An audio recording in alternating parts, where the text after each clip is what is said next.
In this video, I'm going to show you how to put fractions into Word. That's right, I'll show you how to lay it out so it looks like this.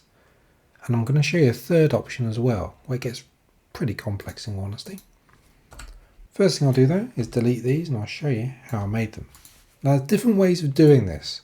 You can just do, in this instance, 1/2. You can then highlight that, go to Insert, click on Equation, and then once you've done that, click on this little drop down here. You can choose to lay it out differently. If you choose Professional, it looks like that. So that's one way of doing it. Another way, and the way I prefer to do it, is to just click in the box and don't type anything.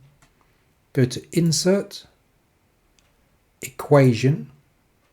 You then have an equation box appear. It says Type Equation here. But before you type anything, along the top you'll now see you've got all these options. So as I said earlier, you can get quite complex if you wanted to. But if you click on Fraction and then choose the second option here, click in each box and type in the number. So I click in this box here, type 2, and there we have it. It's laid out this way, which is the way I prefer to lay it out.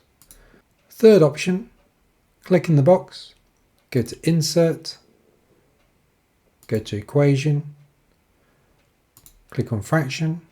I'll choose this one here.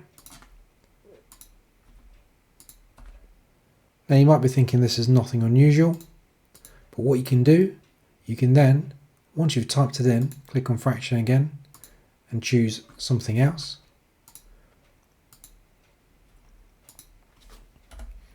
You can then have a fraction within a fraction, and you can get even more complex than that if you wanted to do so. My maths isn't good enough to understand if this actually means anything, but I'll make a quite safe assumption it doesn't. Anyway, you now know how to put fractions into Word. Hopefully you found this video useful. Please like the video, subscribe to my channel for more top tech tips.